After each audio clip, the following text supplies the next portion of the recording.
Recording in Boa progress. noite, bem-vindos, Boa noite. bem-vindas a essa sessão especial do Cineclube da Casa Séfora, de Florésia e Ricardo Pessoa, também do Senior Geek.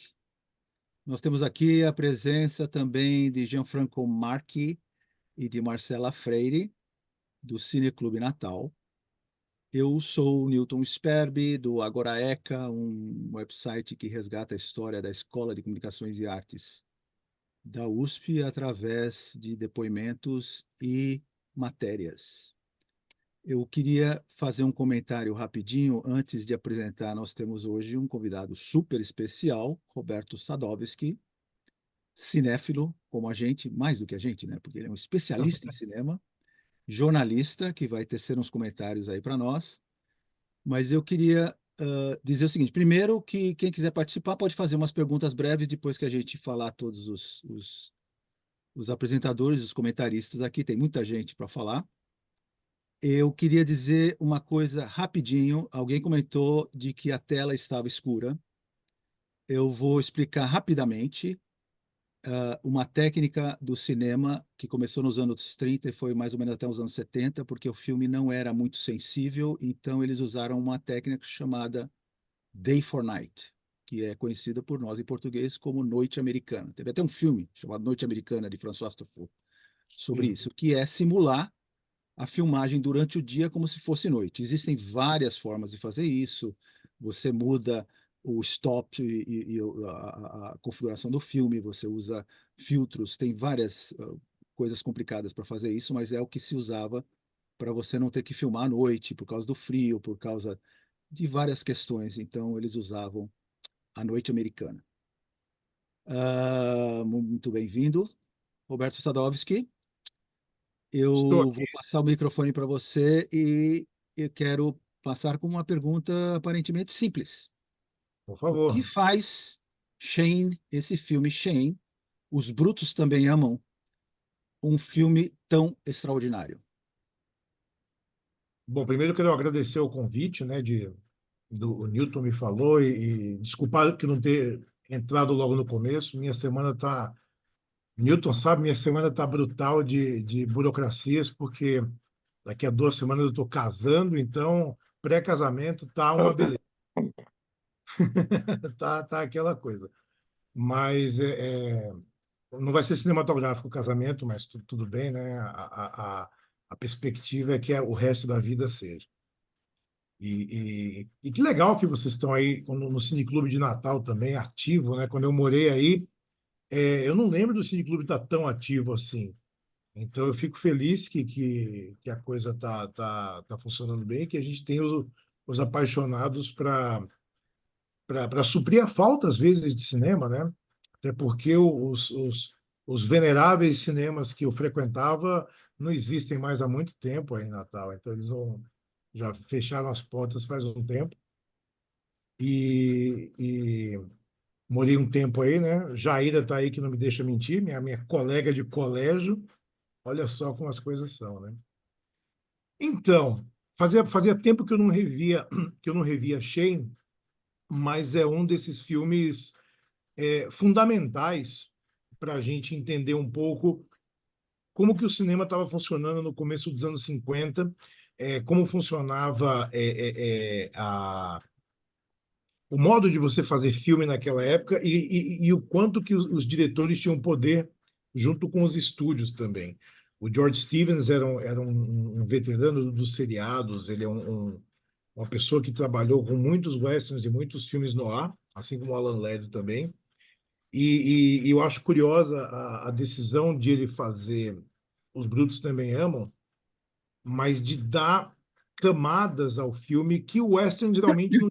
Que a gente tinha o estereótipo do western com John Wayne, né, com os heróis e os vilões muito bem delineados e aquele clima épico e a luta do bem contra o mal.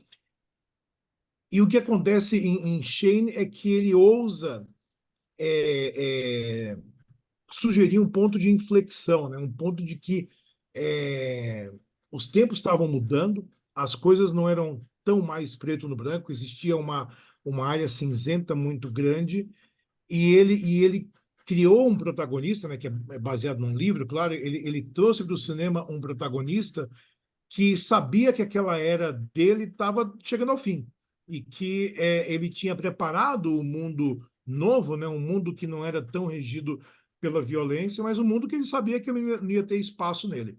Então, eu acho que são grandes temas é, colocados num filme que é um gênero americano por excelência e que eu acho que talvez tenha sido um dos últimos grandes momentos do western, antes de ele começar a ser desconstruído pelo Sérgio Leone, antes de ele começar a ser a trocar um certo artificialismo por um naturalismo que era muito mais brutal, né?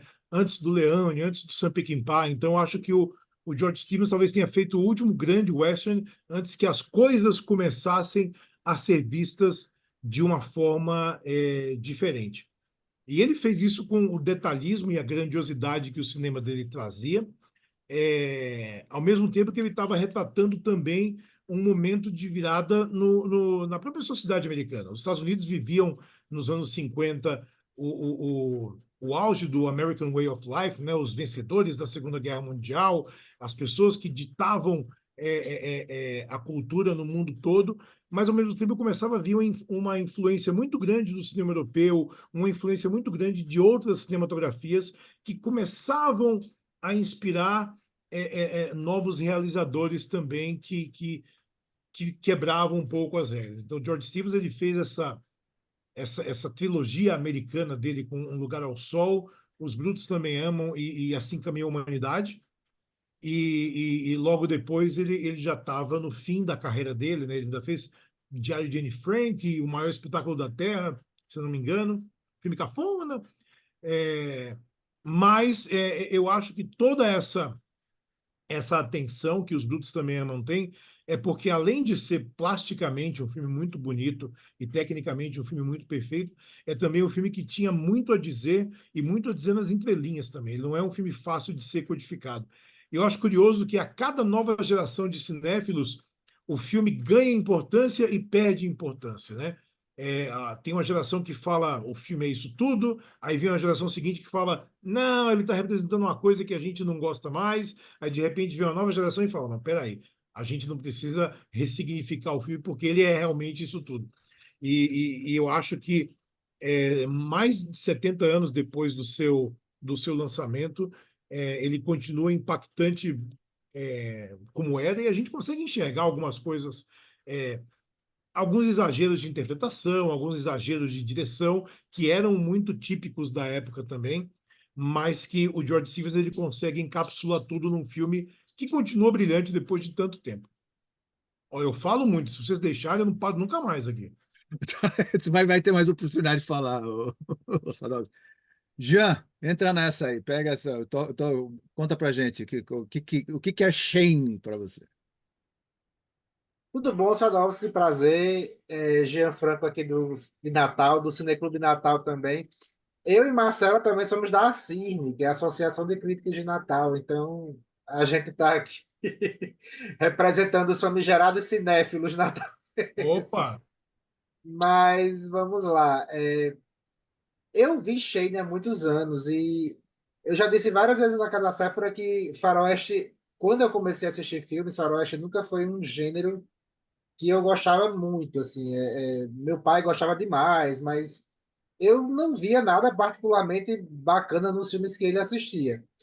Mas eu comentei na Casa Séfora já algumas vezes que eu não tinha visto os westerns certos. Talvez, talvez.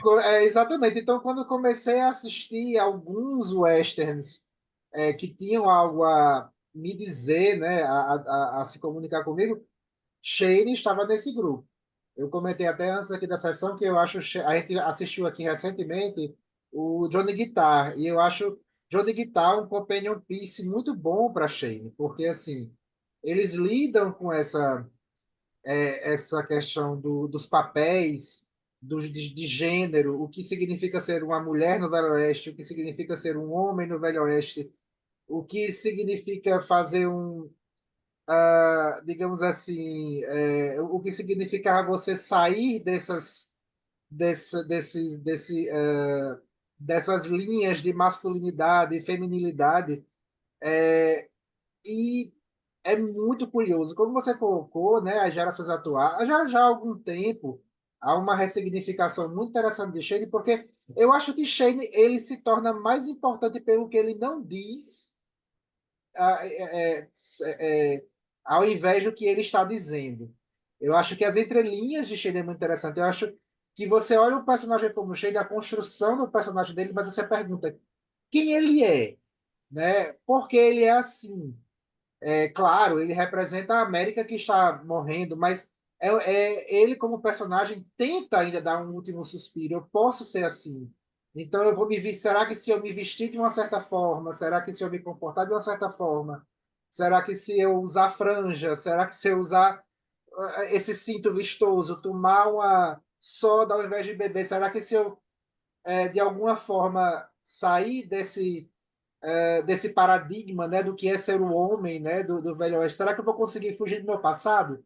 E ele mesmo responde que não, porque matar, né, deixa essa marca indelével e ele não consegue. Mas eu acho brilhante como o filme constrói isso, como as entrelinhas, os diálogos, como Shade se comporta ali como personagem e esse desejo de pertencimento e que vai escapando, né, cada vez mais das mãos dele, como a violência sempre o vai perseguir, sempre vai atingir essa força inexorável que vai forçar ele a ser violento, mas nesse caso para proteger, né, de uma forma, digamos assim, o uso da violência de uma forma, digamos, benéfica de proteção, mas que em última análise o corrompe.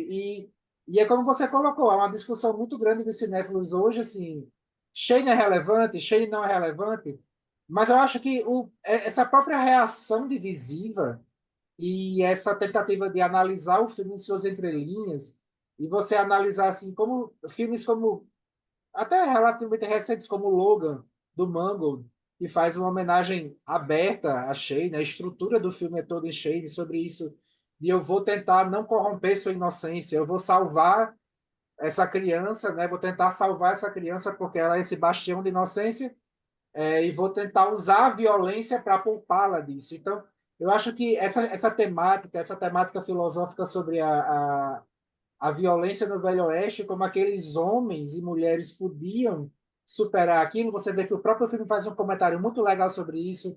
Você vê as marcas da Guerra da Secessão, né? O pessoal chamando de confederado, Yankee, essas rusgas internas sobre quem vocês foram, quem vocês são hoje, quem tem mais direitos. Então, eu acho que ainda é um filme muito atual e tem muito a dizer, e eu retorno, eu acho que ele tem mais a dizer do que ele não fala abertamente do que ele está mostrando. Nós Lembrando temos. até, Fala, Sérgio. eu ia fazer um comentário em cima do comentário do Jean, lembrando até que esses temas todos eram muito velados quando o filme foi feito. Não eram coisas que eram discutidas abertamente, não existia subtexto e a entrelinha, eram coisas que os artistas tentavam colocar na sua arte, mas explicitamente era só um western. Explicitamente era uma continuidade de um gênero que existia desde sempre. E lembrando que o grande expoente do western, o John Wayne, era alguém que tinha zero sutileza, para ele era aquilo que ele mostrava, era aquilo que ele era. Então, eu acho muito sutil o modo como o George Stevens, o Alan Ladd, a construção do filme inteiro é feita em deixar tudo isso subentendido. É como se o George Stevens soubesse que ele estava criando alguma coisa que ia ter, que ia durar. Não era mais um filme descartável. Não era um filme para cumprir um contrato com um estúdio. Era um filme que ele sabia que podia ter pernas. Tanto que Esse, cá está. esse, esses pequenos, só para terminar o comentário, assim, me chama muita atenção como Shane aparece vestido. Como é destoante, como ele destoa realmente do cenário. Como a maneira, ele é um pistoleiro, mas ele é um pistoleiro, né, flamboyante, digamos assim. Ele usa franja, ele tem um cinto de estrelas, ele não é como os outros, né? Então, assim, eu acho essa maneira como ele chega, né? E a maneira como ele vai embora, né? Com essa roupa, com essa persona, é muito forte, é muito legal ainda. E sempre esse final me emociona muito. Inclusive, ele me lembra um outro filme que não tem nada a ver, que é As Sete Faces do Dr. Lau, que eu amo de paixão e que termina exatamente assim. Com, Dr. Lau, eu nunca vou lhe esquecer, Dr. Lau, adeus. É, E eu lembro que o Dr. Lau fala para o menino: enquanto você olhar para o céu e ver as estrelas e o mundo girando, você vai lembrar do circo do Dr. Lau. Então, esses finais sempre me pegam muito, sempre me emocionam muito. sobre esse final tem muita coisa a falar, eu não quero atropelar a carruagem na frente dos cavalos aí. Nós temos uma outra estreante super cinéfila, a Marcela também, do Cineclube Natal. Marcela, dá o seu pitaco. O que que você quando você assistiu esse filme? Porque você parece jovem. Quando você assistiu esse filme pela primeira vez? Então, quando. Boa noite, né, gente? Para quem eu não dei boa noite, prazer aqui, conhecer Sadovski, conhecer todos. Quando o Jean estava falando, eu achei muito engraçado que ele fica dizendo que eu sou gêmea dele, né, gêmea cinéfila dele. E aí ele falando é muito parecido, foi muito parecido comigo. Eu nunca gostei muito assim de faroeste, mas meu irmão gostava. Meu irmão gosta de faroeste, meu irmão mais velho. E aí a gente ia na locadora e ele alugava os faroestes e às vezes eu assistia com ele. E aí um dia ele alugou Shane, né? Eu lembro ainda que eu fiquei, nossa, lá vai ele alugar um faroeste. Aí eu fui assistir com ele, Shane. Nossa, eu fiquei muito encantada quando eu vi, assim. Acho que foi a primeira vez que eu assisti um faroeste, eu fiquei, nossa, que maravilha, que filme lindo. E eu acho que ele é um filme que você pode dizer que ele tem uma certa simplicidade estudada, né? Porque ele parece muito simples e claro, né? Você tem aquele conflito de bem contra o mal, né? Delineado, você tem todos aqueles conflitos colocados ali de forma muito clara, mas como Jean falou, né? Você tem várias camadas ali, né? Você tem essa primeira camada daquele conflito, aí você tem outra camada que é dos personagens, e aí que eu acho que talvez seja a parte mais interessante de conversar, que a gente gosta mais de falar, justamente por pelo não dito, né? Porque são olhares, são algumas frases aqui e ali que você tem que interpretar. Então, né? Shane gosta da Miriam, né? Shane gosta da Miriam. Miriam sente uma certa atração por ele. O Joe, ele vê isso. E o Joe tem um certo ciúme do Shane, mas eles são amigos, então tem muita coisa acontecendo no filme. Mas eu acho que o George Stevens ele faz de uma forma tão competente que ele é muito econômico e ele consegue comunicar muita coisa é, com ele faz pouco e comunica muito. Então, eu acho que 10 minutos de filme, né? A gente já tem a história toda, já tá ali mais ou menos tudo que vai se desenrolar, né? Você já tem aquela base, você já entendeu quem são aqueles personagens, no básico, você já entendeu qual é o conflito principal e você já tem uma ideia de como vai terminar, porque Shane entra ali muito como aquele cara que tá ali de passagem mesmo. E uma figura meio trágica, ambígua também, né? Ele encarna essa ambiguidade do herói do western, quer dizer, ele emprega violência, ele matou pessoas, ninguém diz, mas a gente sabe, né? Mesmo antes do final a gente sabe.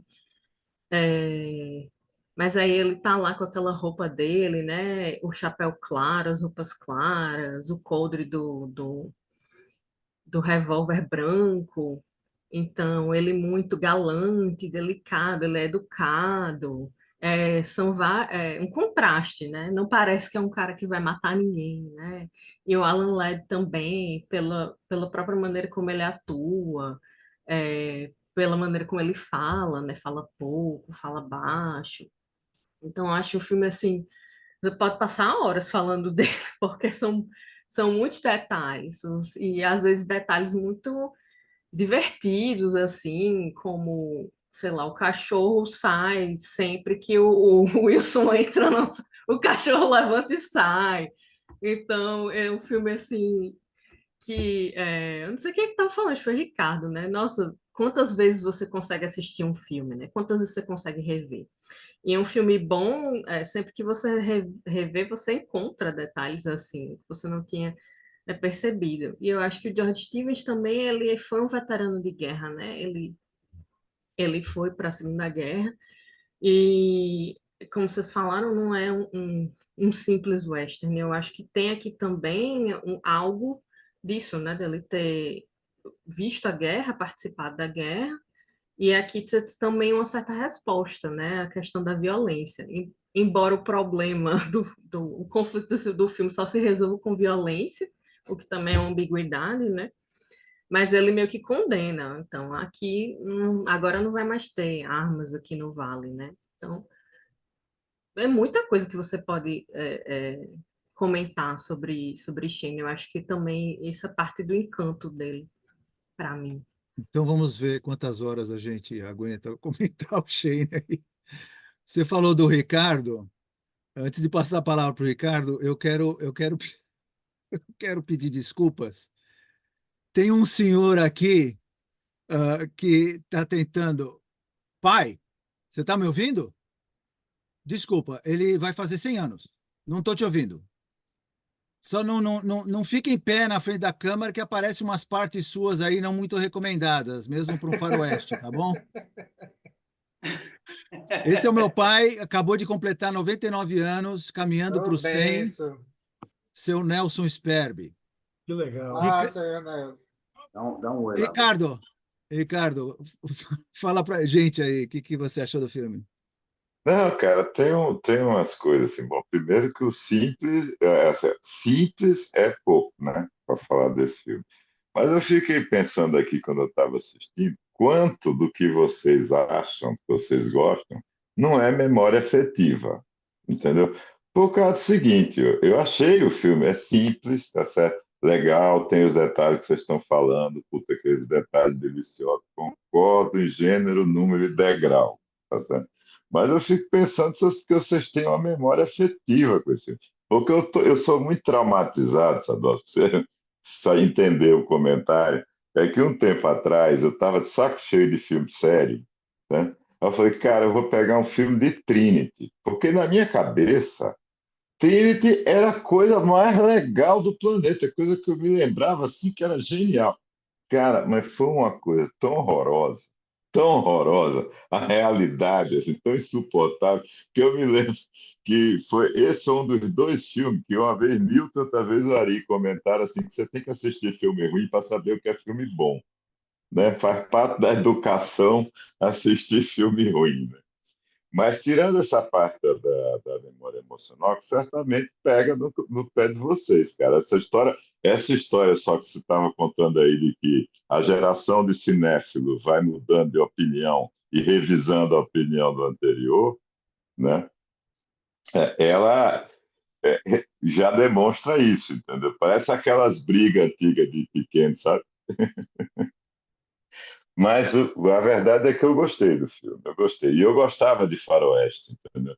Além de faroeste cinema, eu gostava de faroeste quadrinho, que eu sou tarado por história em quadrinho.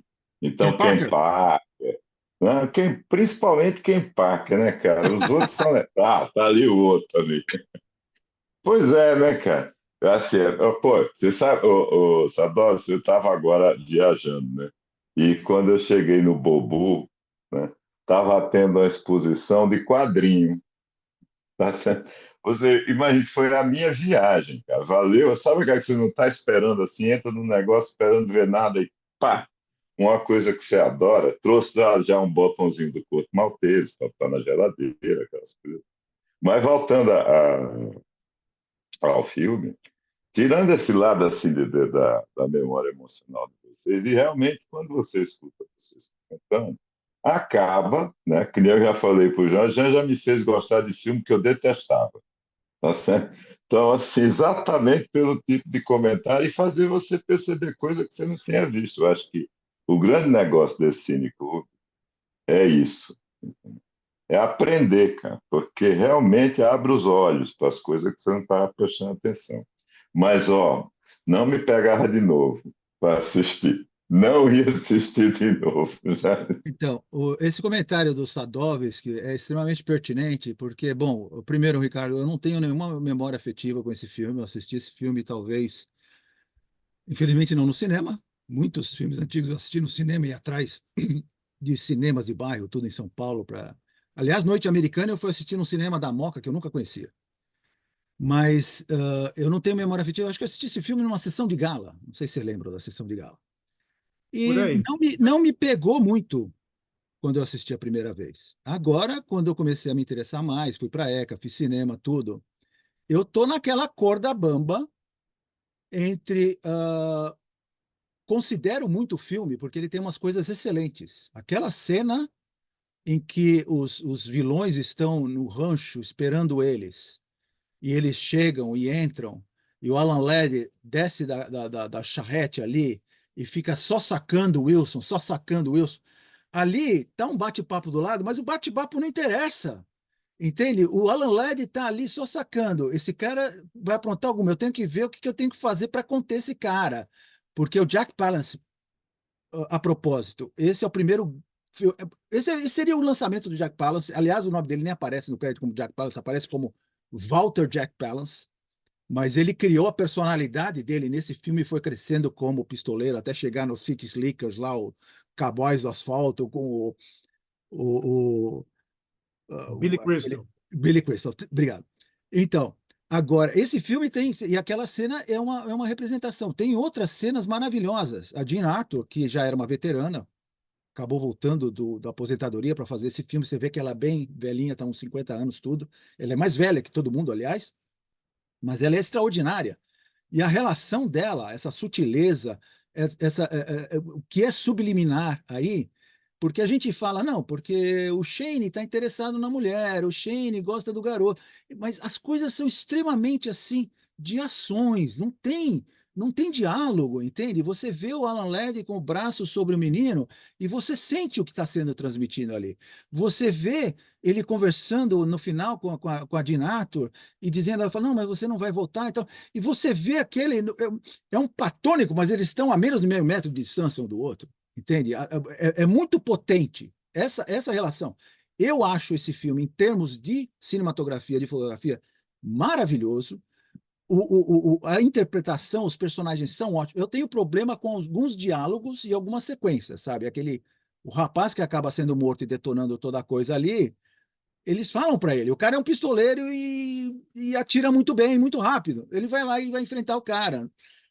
Não sei, isso me incomoda. Tem algumas coisas que me incomodam, mas tem umas coisas ótimas, entende? Eu espero, gostaria de ouvir de todo mundo. Eu não quero estragar o gosto de vocês tudo. É um filme que vale a pena e por a gente estar aqui falando e por eu assistir já 4, 5 vezes, você vê o valor. Mas É vamos. masoquista, né? O cabo desse é masoquista. Com opinião Então, dessa, assiste quatro, agora cinco vezes. eu gostaria de saber, então, quem é que gostaria de fazer perguntas aí para nós? Quem é que. Jaira? E quer comentar, né, brother? Vamos lá, Jaira. Eu queria, Pode- Newton, deixa eu só fazer uma repescagem que você falou aí. Eu não acho que pra gente, assim, eu acho que um filme não tem que ser perfeito, entendeu? Assim, pra gente ter esse carinho, eu gostar dele, eu ver essas coisas. É um filme imperfeito e é muito gostável, digamos assim. E essas imperfeições, essas coisas, vale muito a pena discutir, vale muito a pena a gente, eu acho que parte do charme de Shane são as imperfeições dele em contraste com essas perfeições. Eu Então, acho que cria uma entidade muito, muito interessante. o filme concorreu a vários Oscars. Melhor filme, melhor cinematografia, acho que até ganhou melhor fotografia, tudo. Eu queria jogar de volta para o Sadovski Manda. essas questões, porque eu acho que nem concorreu a melhor roteiro, porque ele tem uns probleminhas, eu acho. Sadovski, o que você conta sobre? O que você acha? Falei Ele, besteira? concor- ele concorreu ao melhor filme, direção, os coadjuvantes e ganhou fotografia, exatamente. Fotografia é isso.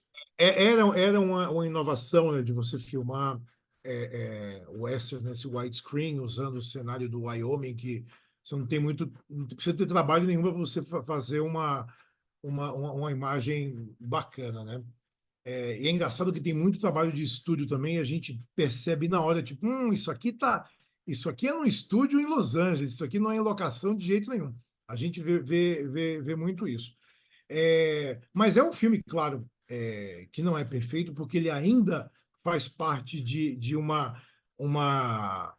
artesanato cinematográfico que ainda precisava ter uma ruptura para poder o cinema se reinventar. Só que eu admiro muito o modo como alguns signos e alguns símbolos são desafiados nesse filme e que a gente consegue captar. Eu gostei que o Ricardo falou o lance da memória afetiva. Obviamente, eu não tenho memória afetiva, né? Esse filme é 20 anos mais velho do que eu. Eu devo ter visto também na televisão, numa dessas sessões noturnas, na Globo, eu acho, e depois em VHS, depois em DVD, depois eu revi várias vezes, porque tem filmes que valem a pena ser estudados também pelos pontos de ruptura que eles trazem. Então, além do prazer de você ver uma história que é muito simples, obviamente é muito bem contada, mas ele não tem a menor pretensão em não ser simples nesse ponto. O que é sofisticado nele é o tratamento que ele dá aos personagens, principalmente ao Shane, obviamente, que é um protagonista que não tem cara de protagonista de western, que, de novo, a cara do western era o John Wayne e não esse cara aqui que era mais elegante como um assassino. E o modo como todo mundo reage a ele. Eu bato nessa tecla da mudança de pensamento e a mudança de como você encarava a conquista do Oeste, o que era ser um homem na época, né? Um homem tem que beber uísque, um homem tem que fazer isso. Então, eu acho muito mais interessante ver o filme nesse prisma das rupturas que ele traz do que da parte que ele é mais conservador, da parte que ele é mais tradicional. Porque, assim, uma jornada de um herói solitário que chega num lugar para poder salvar todo mundo e depois ir embora, não é nada estranho ao cinema, nem em 1953, quanto mais agora, né? John Wick que o diga. Então, mas eu acho interessante ver como essa estrutura ela informa a própria estrutura do cinema que vem depois. E abre as discussões do cinema que vem depois também. Então, às vezes um filme é genial porque ele é criado de uma forma genial, ele é executado de uma forma genial, e às vezes um filme se torna genial porque a gente tem um olhar contextualizado com o tempo em cima dele. A gente consegue entender algumas coisas, né? A gente vê Dirty Harry hoje e a gente entende toda a problemática e a relação que o Clint Eastwood e o Don Siegel tinham com a violência. E o Dirty Harry, em 71, quando ele foi lançado, era um filme policial que refletia uma América muito violenta. Então, tem todo um contexto que a gente precisa de um distanciamento histórico para poder compreender melhor, para poder entender melhor. Não que a gente precise ficar revisitando alguns filmes o tempo todo. Eu admiro muito Shane, mas assim, eu não assisti o filme há muito mais de uma década e eu não faço ideia quando que eu vou rever de novo. O meu tipo de western é um outro tipo de western. Minha balança pende muito mais para Três Homens em Conflito e para o momento que o western começou a perder completamente o glamour que tinha em torno dele. Mas eu achei curioso que vocês falaram do gênero, né, que não era atraente. Eu acho que o western, talvez ao lado do musical, sejam os gêneros mais fascinantes que o cinema tem, porque você consegue fazer qualquer comentário sobre qualquer coisa em cima desses gêneros, porque eles são gêneros que trazem uma folha em branco. Então, muito antes da ficção científica se tornar esse gênero por excelência, né, o gênero que você consegue investigar a condição humana sobre qualquer prisma, o western e o musical estavam nesse lugar para isso. O musical é um pouco mais lúdico, então a gente conseguia se entregar à fábula, e por o western trazer o pé no chão, o público conseguia ter uma identificação muito mais imediata com o que estava acontecendo e conseguia trazer uma reflexão muito mais duradoura também. De todos os personagens de Os Brutos Também Amam, eu gosto muito do personagem do Jack Palance por causa disso, porque ele é a folha em branco por excelência. A gente não sabe, a gente sabe quem ele é e o que, que ele pode fazer. E ele faz a gente se perguntar, beleza, e o nosso protagonista pode fazer o quê? Quando a gente tem uma força dessa magnitude em cena. E eu acho muito legal no tiroteio final que, vamos lá, se fosse hoje em dia, ia ser uma cena super elaborada, uma coreografia de luta e de tiroteio super elaborada, e o que acontece em Shane não é isso, né? É resolvido com 3 tiros. É isso, um para cada um e acabou o que tinha que ser resolvido ali. E eu acho muito legal ver essa economia que o George Stevens teve. Não sei se vocês perceberam, mas a primeira vez que a gente vê uma arma ser disparada no filme é quando o Shane vai mostrar para o Joey como que ele dispara uma arma. Antes disso, a gente tem todo um conflito construído com uma tensão e uma violência latentes, e armas nunca entraram na equação até ali.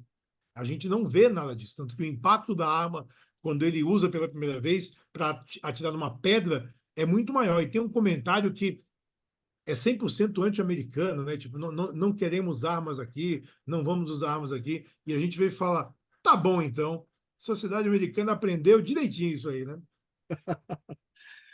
Sadovski, você comentou o Clint Eastwood, eu quero jogar a bola de volta para você sobre isso, porque para mim, revendo esse filme aí, eu também fazia tempo que não assistia, para mim, rever esse filme aí é ver o Clint Eastwood é filho, neto, talvez até. Não é filho, porque ele fez o Rawhide. Desse filme. Para mim, ele é uma mistura do herói, do Shane, com a habilidade e a frieza do Wilson, do Jack Palance. Você concordaria com isso ou não? Eu acho assim, a gente não teve muito isso no Brasil, né? De você atravessar um continente para descobrir um outro lado, né? Os nossos conflitos são outros e são muito mais políticos em relação à ocupação de terra. Nos Estados Unidos, a colonização veio da costa leste e eles foram se movendo para a costa oeste, né? De uma forma completamente predatória, é claro, né? Existia todo um romance da conquista do Oeste, que hoje a gente sabe que não existe conquista sem muita violência e sem muitas consequências também. E eu acho que o Clint entendeu que o homem que fez esse desbravamento, essa inserção numa terra desconhecida, ele tinha um compasso moral muito flexível, porque ele precisava cuidar de uma família, se fosse necessário, mas antes disso, ele tinha que abrir espaço e fazer com que as famílias tivessem segurança, né? A gente sabe que a segurança seria, vamos eliminar os nativos daqui porque a gente quer a terra. Mas esse tipo de personagem ambíguo demorou para ser retratado. E eu acho que o Clint ele foi muito sagaz quando ele começou a fazer o western, e entender que você precisa ser ao mesmo tempo o herói e o vilão. No cinema e em uma narrativa cinematográfica, você precisa fazer com que o público goste de você, mas ao mesmo tempo, se o público tem um pé atrás, você é um personagem muito mais interessante também. Então, essa interessância que o Clint trouxe nos westerns clássicos dele e que ele empacotou e encerrou com Os Imperdoáveis, era mostrar que, assim, nem todo mundo era 100% bom, nem todo mundo era 100% mal, as pessoas faziam o que tinham que fazer, e tudo bem, mas existem consequências. Então, eu acho que essa leitura de a gente tentar fazer uma mescla de personagens que eram muito bem desenhados ali, ela tem sentido. O que talvez não apareça só é um pouco da sensibilidade que o Shane tinha, né? Aquela coisa que, como o Gil falou, de tentar se colocar num papel que a vida não reservou para ele, né? Vou tentar ser alguém que eu não sou. Então, essa busca pela identidade rege, acho que, a esmagadora maioria dos westerns, né? Porque no fim das contas, era um país e pessoas e artistas muito na corda bamba com o que estava sendo produzido. E a gente tem que ver o contexto histórico também do pós-guerra, que os artistas eram veteranos de guerra num conflito que tinha bem e mal super bem desenhados, né? A gente não pode deixar o nazismo ganhar, porque senão acabou. Então, isso era tudo muito claro. Só que os conflitos posteriores informaram ao mundo que o cinza imperava nessa dicotomia do preto e branco aí, né? A Coreia, o Vietnã depois, e o cinema também começou a refletir isso. E esse reflexo fez com que os artistas olhassem para trás também, e olhassem para a sua própria história e falassem: ah, tá bom, vai, a conquista do Oeste não foi exatamente esse momento agridoce, bonito e gratiluz da nossa história, não. Teve muita podreira nesse meio aí. Então, acho que Shane ele começa a sugerir uma mudança de pensamento ali e uma ruptura com um padrão. Ele era muito tímido para poder romper de vez esse padrão, mas ele abriu um espaço ali. Podia não ter um moleque, né? Porque ele é chato, cara. Ele é muito chato. Então... Não, não, o moleque faz parte da narrativa. Eu queria convidar perguntas e comentários. Liliane, você está aí, Liliane? O Jaira, se vocês quiserem fazer perguntas, tudo. Regina, Gláucia, quem quer falar? Liliane. Eu vou falar muito pouco, primeiro porque eu não gosto de westerns e concordo com o que Jean falou. A gente aprende a gostar com o que vocês falam, porque eu não vejo isso tudo quando eu estou assistindo. Eu aprendo tudo depois, mas aprendo, então tá bom. O Alan Ladd, eu sempre ouvi falar que era um ator bem ruinzinho, né? E como é que ele pega um filmaço desse para ele estrelar? Eu não sei. Sempre ficou com aquela cara sisuda, com aquele topete idiota. E sei lá, eu acho ele baixinho, eu sei que ele sempre tem truques Ele é para baixinho, ele é baixinho. 1,68, um negócio assim.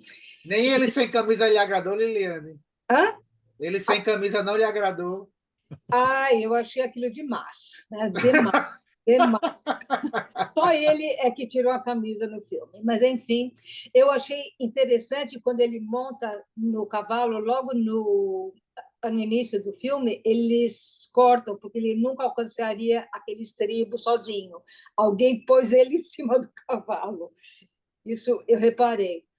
E o menino é chatinho mesmo, né? Eu concordo. E fica aquela situação esquisita, ele bonitão, supostamente, dentro daquela casa com aquele marido feio e aquela mulher toda elegante. Eu achei aquilo meio saia justa mesmo, que aquilo não ia durar muito. E o que mais que eu achei? Que mais? O Jack Palance está até bonito, meu. Ele que sempre fazia aquela cara horrorosa, com a cara toda ruim, ele está até bonitinho. E só. Tava jovenzinho, começo de carreira. Gláucia, você pode falar? Isso aí, gente. Obrigado por todas essas informações nesse filmaço, que eu não sabia que era filmaço, que eu nunca tinha visto. Tá? Obrigado. Eu quero só dizer que eu sou o fã número 1 de Liliane, porque, assim, os comentários dela são, assim, preciosos, são maravilhosos. Liliane, o Alan Ladd, ele era um ator limitado, mas ele era um ótimo político e ele circulava muito bem entre os estúdios e entre os produtores, então ele conseguia vender o que ele queria e, principal, quando ele fazia filme no ar, né, e muito western também, ele dava bilheteria, as pessoas gostavam de ver o Alan Ladd. Então, ele não sabiam que ele era tão baixinho. Não sabiam porque ele trabalhava muito com a Verônica Leite, que tinha 1,50 m. Então, assim, quando vinham os dois juntos em cena, era perfeito você ver os dois juntos em cena, né?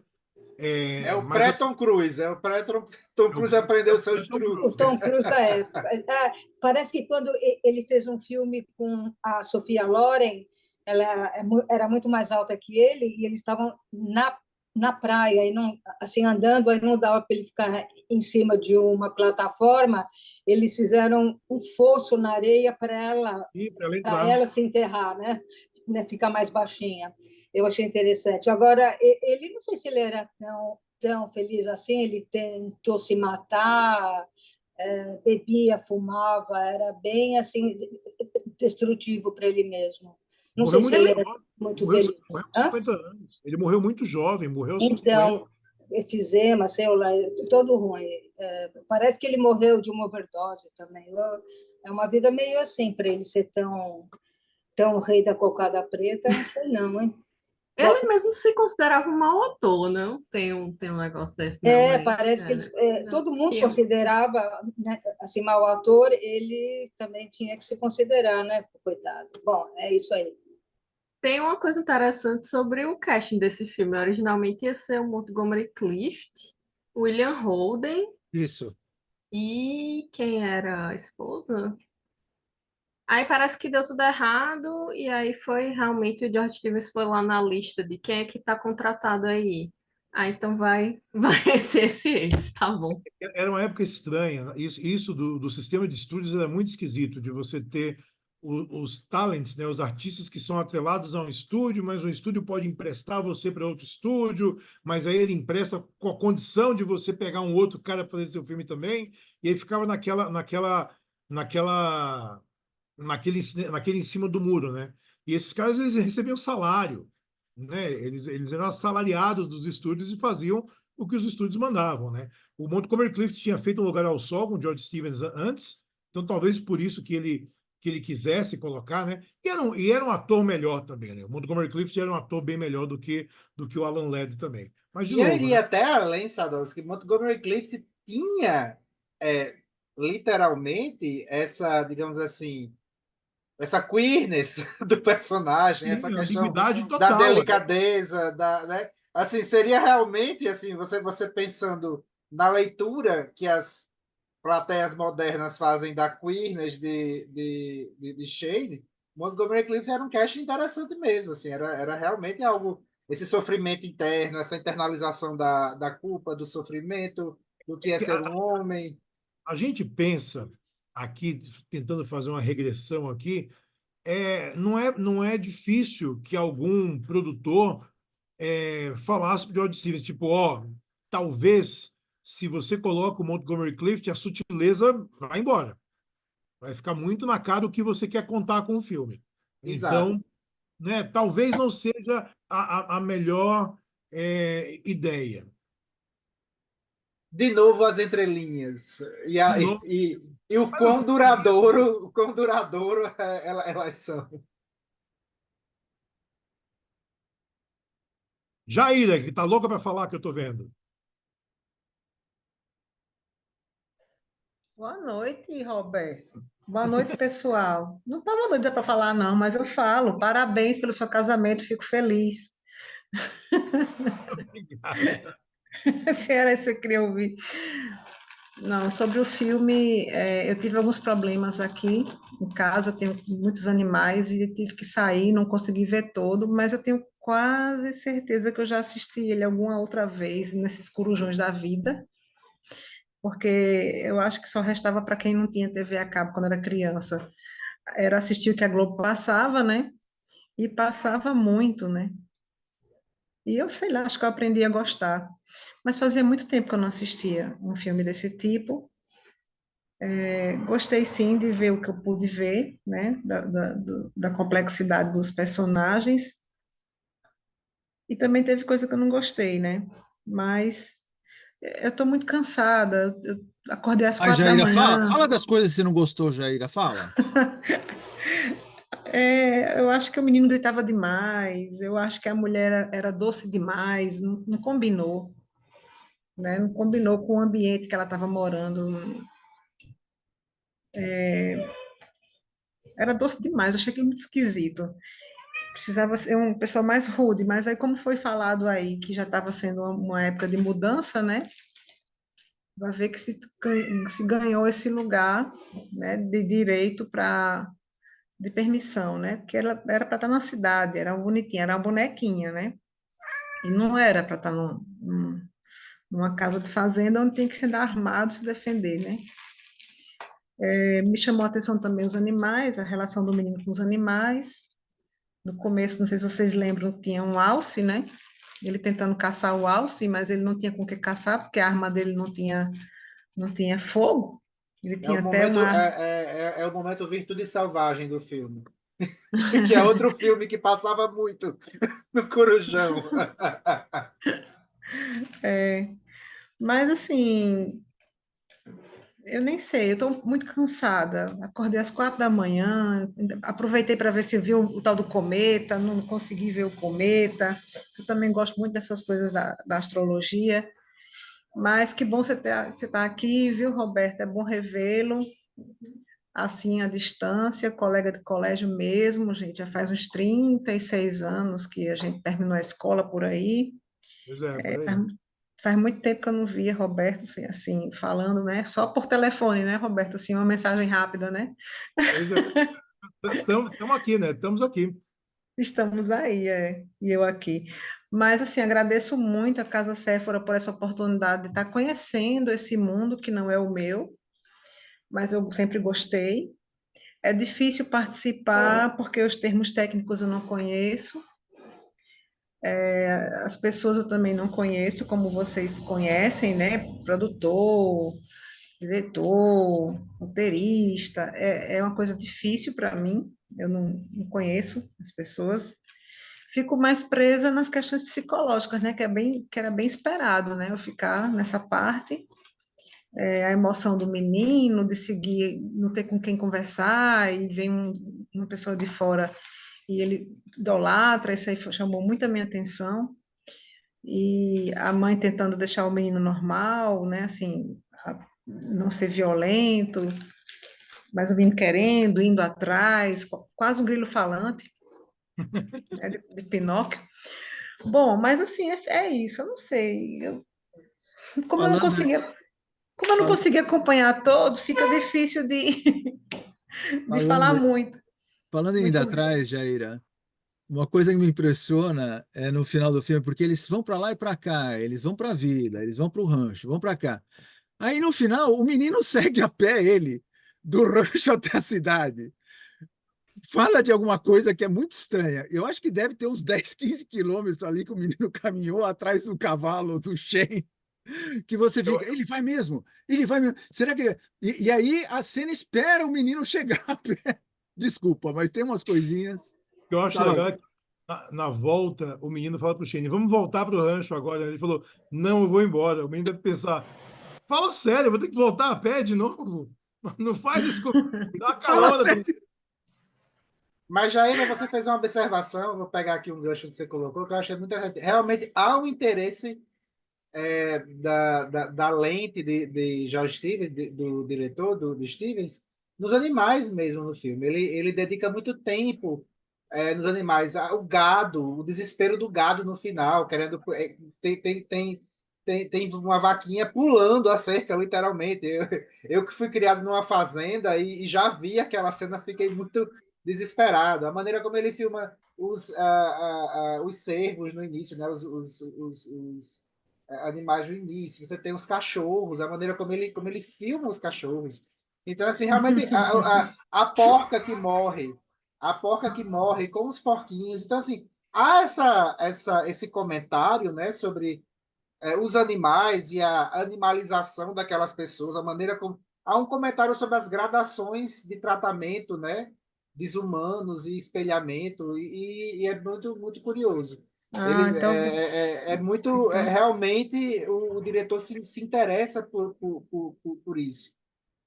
já que vocês viram o filme mais de uma vez, me falem uma coisa.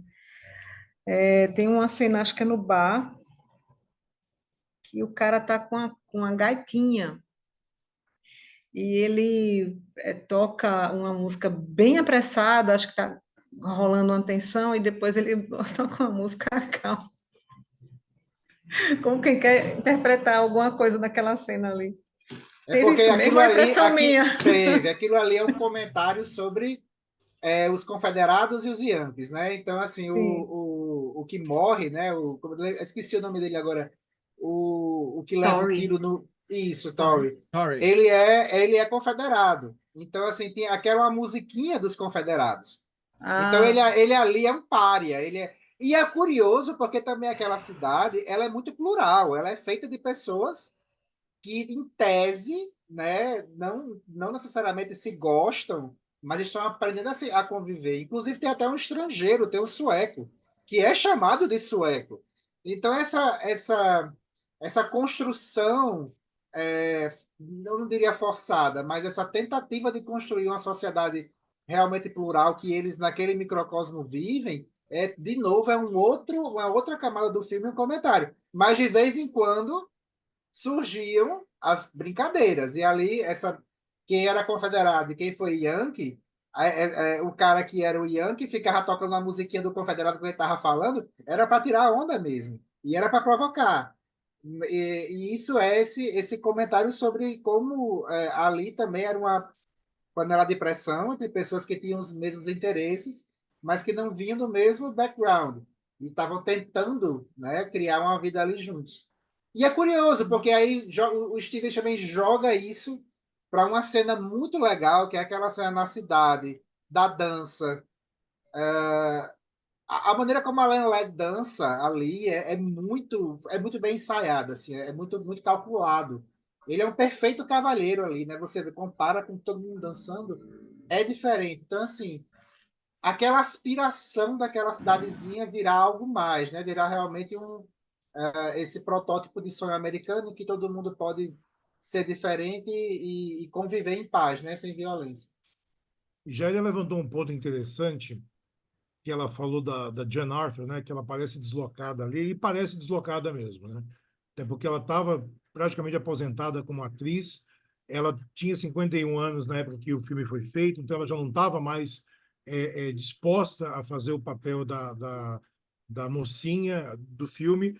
É, e ela é muito urbana mesmo, então ela me parece um pouco deslocada ali, mas eu acredito que seja proposital também para causar uma certa estranheza e aumentar a estranheza do fato do Shane estar lá morando com aquela família que realmente é esquisito. Eu não sei se o Shane olhava para ela com um olhar, se o Shane olhava para o Joe com um olhar, se olhava para os dois também. É uma coisa que a gente não sabe. É o protótipo trisal perfeito do Mas Wes. o legal de ver um filme assim, e que eu acho que vale para qualquer filme, não precisa se preocupar, Jair, com termo técnico, com nome, diretor e tal. Isso é perfumaria só. O importante de um filme é como que a gente se sente vendo ele, e essa impressão que a gente tem. Então, isso que você deu foi certinho, foi perfeito. Eu não entendi o vestido de noiva dela dourado, não entendi nada. Tinha isso na época? Eu acho que era tudo branco, não era? Acho que era vestido de noiva, vestido de festa, vestido chique, vestido para festa. Era a única coisa que ela tinha que não era a roupa de trabalho dela. Eu entendi que era o vestido de noiva. Falou, você está com o seu Sim, vestido de noiva. Eu falei, hã? ela provavelmente casou com aquele vestido, era o único vestido mais chique que ela tinha. Eu vou Uhum. dar uma costuradinha do comentário do Sadovski Ah, aqui, ele falou que a exatamente, isso Marcela aí foi falou falar antes, do que é Stevens. sobre a Jean Arthur. Eu acho que o George Stevens não pensou em outra atriz, não, porque ele fez questão de trazer ela da aposentadoria para fazer papel. Então, a história de que os outros atores poderiam ser o Montgomery Clift e o William Holden é verdade, mas eu acho que a Jean Arthur sempre foi a preferida para ele fazer o papel, sim. Fala, Ricardo. Não, já foi, cara, é bobagem. Não tem nada Não, de e eu acho que com importante. relação a Jean, ainda, só para terminar, eu acho que de novo, esse histórico da atriz, né, esse resgate, essa saída dessa aposentadoria, assim, dá essa camada à personagem dela. Ela é uma pessoa que ela tá de saco cheio. É tipo assim, eu só quero viver em paz. Eu vou embora daqui, eu vou deixar vocês aqui. Não, eu vou começar do zero, porque eu não aguento mais. Assim, ela realmente há uma exasperação nela, né? Assim, eu acho que às Foi o vezes um último filme casting. dela, foi o último filme, Pois é, inclusive. às vezes esses castings são interessantíssimos porque o ator, a atriz está trazendo algo dele mesmo, pessoal, e o diretor tem um feeling de conseguir, né, pegar esse sentimento e jogar no personagem e realmente ela está com essa exasperação. No livro, eu até estava lendo aqui, baseado num livro, né, essa história. No livro, a personagem dela, ela abertamente fala que ama os dois e que ela quer viver com os dois. Ela percebe que ama Shane, mas também não quer deixar Joe. Então, esse triângulo amoroso, né, no livro é forçosamente resolvido com a partida de Shane. Mas, de novo, aqui no filme eu acho que é mais interessante porque tudo fica nessas entrelinhas. Shane se preocupa em mesma medida, tanto com ela, tanto com Joe, tanto com Little Joey. Então, assim, o que é que Shane está fazendo ali? Qual é a intenção daquilo? E isso é curioso, realmente dá uma camada, um senso de né, desconfortável, uma possível configuração familiar desconfortável, mas que deixa o filme muito mais moderno. Eu acho que isso Jean, é a muito hora que positivo. ela estava fazendo o curativo no Alan Led lá, o marido tonto diz: eu estou cansado, eu vou dormir. Pô, sabe? Bem aquela hora. Ô, amigo, não faz assim, né? Ah, Ficou é, muito muito, pouco. Não, e ele fala literalmente: olha, eu é vou ali, muito corno, é muito eu vou corno. ali literalmente me matar e fique com o cara para vai cuidar de você. Estou super em paz com isso. É muito, Mas é lembra que muito bizarro. quando, é, quando, quando o Shane vai embora, no fim, o Joey fala para ele assim: meu pai precisa de você para trabalhar com ele e minha mãe quer você. Porque a legenda É estava. fantástico, é Ele fantástico. fala: minha mãe wants you, minha mãe quer você. Eu sei, e ele ainda ressalta: eu sei que ela quer. E eu assim, bom, sutil não era, né? Se até o filho notou, estava Pois tudo é. muito, muito na Menino cara. tonto, né? Nós temos aí também a Cris. Oi, Cris. Olá, olá. Kátia, tem Márcia, Regina, Anise também. Cris quer fazer uma pergunta aí? Vamos ouvir de todo mundo. Essa dualidade dos personagens, né? Eu achei que era interessante, até a pergunta que eu fiz para o Newton ontem, quando eu assisti com ele, que hoje eu não ia conseguir, fiquei assim pensando, será que um não é o alter ego do outro? Entendeu? O Shane queria ser o Stark, o Stark queria ser o Shane. E não sendo completo, aquela mulher que está isolada, né, do mundo, quer dizer, os dois completariam o homem perfeito para ela, né? Então, eu achei bem interessante essa coisa quando a Jaira falou de psicologia isso me chamou muita atenção. E eu tenho até um outro final para o filme aí que é mesclando fazendo um mashup of my favorite, meu filme favorito, que é o Fight Club. Then a audiência no final percebe que é uma pessoa só, com duas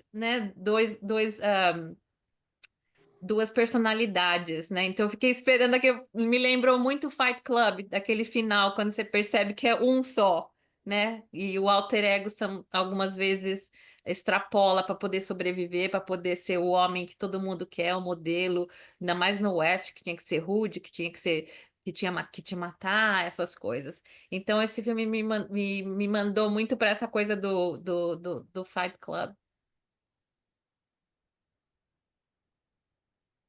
E vou falar, como Jaira, não sou um especialista e realmente não achei chato, né? Assim, é lento, né? E aí a gente fica esperando o final para ouvir vocês falarem, como sempre, aprender um pouquinho. E concordei demais com Jair, aquela mulher parecia totalmente fora, né? Toda chique, toda linda ali com aqueles homens. Aquela família que devia ser viver num tédio, faltava alguma coisa para todo mundo, né? O cara veio para preencher o espaço que, né? Era o menino, era ela, era ele, todo mundo queria aquele homem lá, coisa mais estranha. Enfim, como Liliana disse, para mim, não, eu não, com certeza não assistiria de novo, mesmo escutando vocês falarem. Acho lento, acho chatinho, né? E aquele menino muito chatinho mesmo. Enfim, mas o bom mesmo é o que a gente aprende com vocês, né? Agora, o final, os comentários, é muito legal. Eu queria colocar, se ninguém vai fazer pergunta, eu queria colocar uma questão para todo mundo aqui. É uma pergunta para todo mundo. O mocinho morre no final? O Shane morre? Não, Quem acha que o Shane morre e quem acha que o Shane não morre? não Então, morre. é, é um dos grandes mistérios do cinema até hoje, né? Eu queria desvendar aqui, pô! É propositalmente ambíguo ele falar que ele está ferido, né? Ou seja, no o último tiro ele leva um tiro na barriga, provavelmente. Ele está sangrando e ele fala, não, está tudo bem. E ele sai, a última tomada dele, ele não está altivo no cavalo, né? Ele está Exatamente. inclinado, assim. Mas ele está vivo ou não é irrelevante nesse caso. O que importa é ele falar: eu não estou mais aqui porque eu não tenho mais lugar nesse mundo que está sendo construído. Esse mundo civilizado não é para gente como eu. Não é não é minha E ele praia. fez a escolha antes, né? Ele já tinha a escolha de partir, ele já sabia que ia embora. Então, assim, ele morreu ou não, ele pode ter morrido ali quando saiu, ou pode não ter morrido também. Eu acho que o interessante é entender os porquês, né? É, por que que ele se deixou ir embora? Por que que ele não quis ficar naquele lugar? Por que que ele assumiu que a violência não ia sair dele? Então, essas questões eu acho legais. É um filme lento, sim, né? Como a Florésia colocou. Eu torturo eles com filmes lentos, Sardos, que é É um filme a minha lento. predileção. Eu escolho um filme Às lento. vezes, um filme lento não é necessariamente um filme chato. Às vezes, o ritmo do filme ele dita o que a gente, como plateia, tem que sentir com o que o filme está acontecendo. Uma certa angústia, tudo isso faz parte da construção da intenção do cineasta para fazer alguma coisa com a nossa cabeça quando a gente está vendo, tá vendo um filme. Mas alguns filmes dos anos 40, 50, 60, eles realmente têm um ritmo que ele é mais devagar, porque tem mil motivos também, né? Porque a plateia que ia para o cinema tinha uma outra intenção. Você vê que não é nem um filme longo, ele não tem nem 2 horas o filme, né? Então o negócio dele todo é ritmo. Talvez, se ele fosse um pouco mais acelerado, ele ia ser resolvido em 40 minutos, acabou o filme.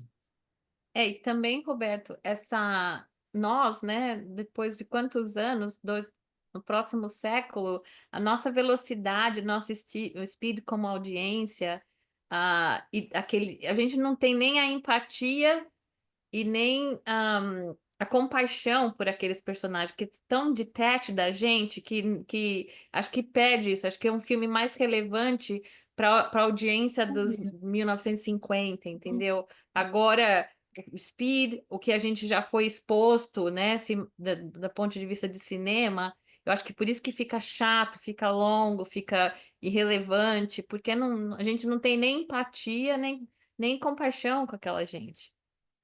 A gente não sabe quem são aquelas pessoas, mas por isso que o cinema é importante, porque ele é a radiografia de um momento, não só do momento que a história acontece, mas do momento também que o filme foi feito.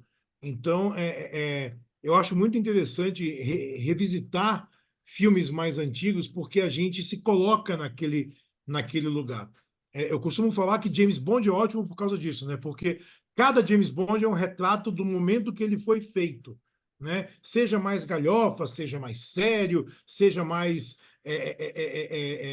como espetáculo, seja mais cru. Então, eu acho muito interessante a gente observar o cinema e o momento que ele foi feito para a gente se colocar naquele lugar também. Mas às vezes o filme testa a nossa paciência assim de um jeito absurdo. Não é nem só filme antigo, tá? Tem filme novo que eu vou assistir, que eu tenho que escrever a crítica, e no meio eu tô assim, né? Odeio minha vida, odeio o sol, odeio tudo. Só quero que acabe isso aqui. Não aqui, tá? O nosso papo tá bom, então tá tudo bem. Não, mas No isso aí é Cineclube, exatamente. Ó, peraí. Agora tá ordem na bagaça. Por causa do seguinte, brother, 10h30, eu vou sair porque eu tô acabado, assim. O dia começou às 6, amanhã começa às 6 de novo, não dá mais. O papo tá ótimo, mas eu não tô mais com condições físicas de ficar aqui. E eu quero Então, agradecer muito a presença do Sadowski, que não só está desbagaçado, mas me contou que nem almoçou direito, está atrás de um monte de coisa. Ele casa em 2 semanas, para quem entrou depois e não sabe aqui. Então, vocês imaginam que aquela mudança de vida, sabe? Tem 3 coisas, como é que é mesmo? 3 coisas que mais problemáticas na vida, né? Uma é casar, outra é mudar e outra é funeral. São as coisas mais pesadas de isso porque passar. você, obviamente, ainda não se separou, né, negão? Senão Isso você aí, tinha mais outra isso para aí, colocar na olha, sua então, lista. então Inclui dá a licença, quarta. eu vou soltar, já que você me deu a dica, muito obrigado, Ricardo, eu vou soltar aqui para vocês o segredo, e já de antemão, Roberto, eu te digo qual é o segredo de continuar sempre casado, entende? Estava numa entrevista, acho que o Ray Romano estava sendo entrevistado pelo David Letterman, não sei quem, e o David Letterman chegou porque o Ray Romano ele é casado até quase tantos anos quanto eu. Não vou contar, mas mais de 30, 35. E eu, o David Letterman fala, mas me diz uma coisa, como é que todo mundo se separando aí, como é que você continua casado tanto tempo assim e tal? Ele fala, qual é o segredo? O David Letterman perguntou. O Ray Romano falou, eu não acho que tem segredo, eu acho que é só não se separar. É uma decisão. É uma decisão. É isso. Exatamente, quer dizer, não se separar de estar sempre juntos e não se separar de pensar sempre da mesma forma. Bom, pessoal, muito obrigado mais uma vez pela presença de todos. Muito obrigado, Roberto Sadowski, eu espero que você tenha curtido aí. Muito Muito bem-vinda, Marcela, ao nosso meio. Volte sempre, tá? Obrigada, Obrigado, vou Jean. voltar. Obrigado a presença de todos, Ricardo e Florésia. Muito obrigado pelos anfitriões maravilhosos que vocês são. E uma boa noite a todos. Obrigada a Valeu, você, né? Boa Obrigada valeu. a você também. Até mais. Tchau, Tchau, obrigada. tchau, pessoal. Obrigado, boa Tchau, noite. E boa até a noite. próxima. Tchau. Vamos lá. Até aparece. É um Beleza. prazer. Tchau. Obrigada, obrigada, obrigada. Tchau, Oi, gente. Nice. Tchau. Oi, oi, oi, tchau.